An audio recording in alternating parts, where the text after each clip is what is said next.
देखिए, इसमें कुछ बहुत गूढ़ प्रश्न हैं और कुछ ऐसे साक्ष्य हैं जिस पर विशद चर्चा जरूरी है। हमने कल सदन में माननीय रक्षा मंत्री जी को सुना और माननीय चेयरमैन साहब ने कहा कि आगे इस पर बात होगी जब एक बार ये प्रोसेस कंप्लीट हो जाए।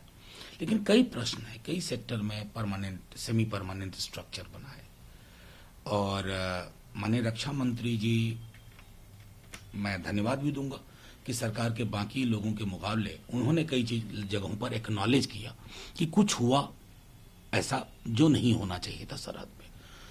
सरहद का सवाल सिर्फ सरकार का सवाल नहीं होता, देश का सवाल है, देश के मिजाज और मर्म का सवाल है। 62 में भी सिर्फ सरकार का सवाल नहीं था। मैं उसके मद्देनजर कहना चाहूंगा कि जैसे हमने एक सेक्टर में मुझे लगता है कि पेंगोंग में किया, लेकिन बाकी जगह डेस्पैंग और अलग अलग हलकों में क्या हो रहा है, क्यों ऐसा हुआ, ये बहुत गंभीर प्रश्न है। और मैं बार बार कहता हूं, दिक्कत जवानों की प्रतिबद्धता में नहीं है जो विपरीत मौसम और परिस्थिति में वहां खड़े हैं। दिक्कत है उन आलीशान कमरों से जहां बैठ करके डिप्लोमेसी तय होती है। उसी संदर्भ में आप राहुल जी के बयान को देखें। सर, आज दिनेश त्रिवेदी ने इस्तीफा दे दिया और कहा कि वहां घुटन हो रहा था, मैं बिना बात करे रह नहीं सकता। देखिए, मेरा मानना है कि उनका निजी फैसला है, उनको शुभकामनाएं, लेकिन जो कारण उन्होंने बाद में सब्सिक्वेंट इंटरव्यू में, क्योंकि उन्होंने सदन के अंदर तो सिर्फ ये कहा मुझे घुटन महसूस हो रही है यहां, लेकिन बाद में उन्होंने जो कारण दिए, मैं समझता हूं उन कारणों पर एक बेहतर अंतरावलोकन की भी जरूरत है। बंगाल के मर्म के साथ जो हो रहा है, तो उसके लिए तो मैं समझता हूं उन्हें उन लोगों को भी दोष देना चाहिए जो बंगाल में चुनाव लड़ने जा रहे हैं लेकिन बंगाल से लड़ रहे हैं, बंगाल के मिजाज से लड़ रहे हैं।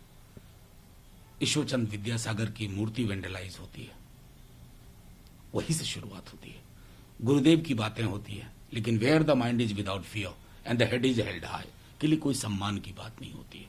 मैं समझता हूं दिनेश जी ने कोई फैसला लिया होगा, सीजन आदमी है, उनको मुबारक, लेकिन तर्क गले नहीं पड़ते हैं। सर, बिहार में कोविड की इस तरह की छेड़छाड़ हुई है या फर्जरी हुई है, इसके सवाल आपने भी उठाए और सरकार अब इसके आगे क्या? देखिए, मेरा मानना है कि बहुत गंभीर, एक अंग्रेजी दैनिक में लगातार 2 दिनों से आ रहा था, टेलीफोन नंबर एक था, नाम कुछ और था, पता कुछ और है, ऐसा फर्जीवाड़ा हजारों लाखों की संख्या।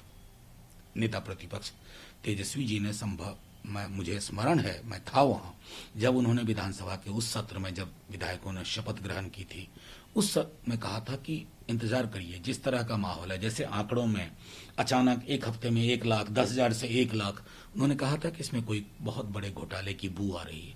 हुआ वही, आज वो सब निकल करके आया। मुझे बेहद खुशी है कि इस मामले को बहुत गंभीरता से हमारे माननीय उपराष्ट्रपति जी, जो मेरे सदन के चेयरमैन हैं, उन्होंने तुरंत कहा कि ये गंभीर विषय है और इस पर पड़ताल होनी चाहिए। मुझे दुख है कि बिहार की पूरी सरकार इस पर लिपापोती की कोशिश में थी, डिनायल मोड में थी। वो आंकड़े सच बोल गए ना आज, जो हम लगातार कह रहे थे, जो नेता प्रतिपक्ष लगातार कह रहे थे। अभी भी बहुत सारे बॉटलनेक्स हैं, बहुत सारी जगहों पे जहां तक पहुंचना। सर, किसान नेता ने कहा कि जब तक कानून वापस नहीं, तब तक घर वापसी नहीं, लेकिन सरकार 10 दिन में, 6 महीने में जब भी बातचीत करना चाहे, किसान नेता जाएंगे, बात करेंगे। देखिए, मैं बिल्कुल 11 दौर की बातचीत हुई, किसान नेताओं ने कभी मना नहीं किया, लेकिन बातचीत शब्द का भी विश्लेषण आवश्यक है। बातचीत सिर्फ इसलिए नहीं होगी कि सरकार एक तरफ से एक आलाप करे, अपनी बात रखे, माई वे और हाईवे कहे और लंच डिनर करके एक दूसरे को विदा कर दे। नहीं, बातचीत का मतलब होता है कि आप गौर से सुनिए कि किसान आपसे क्या कह रहे हैं। उन्होंने मांग में कोई बदलाव नहीं किया ना, वो आपसे लगातार एक बात कह रहे हैं और आप लगातार डिनायल मोड में है। आप उसको कहते हैं कि नहीं, आप ये पहले मान लीजिए, सरकार के लोग हों, विपक्ष के लोग, खेतीहर समाज, किसान, किसानी की बेहतरी क्या है, ये किसान से बेहतर कोई नहीं समझ सकता। अगर आप ये समझ लें सरकार के लोग, तो बेहतर होगा।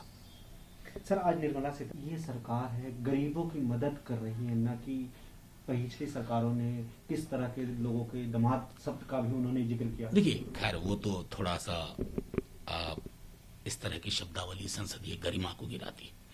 उन्होंने बहुत सारी बातें कही मैं सदन में था। Test of the pudding lies in eating. कितना गरीबों का बजट है, अगर आईने के सामने खड़े होकर लोग देख लेंगे, समझ जाएंगे।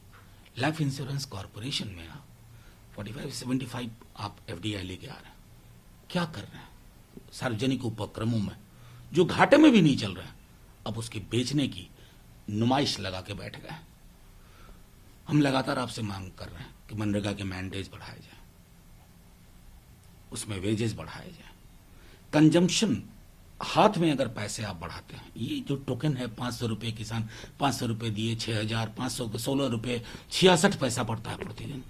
क्या सोच है हमारी।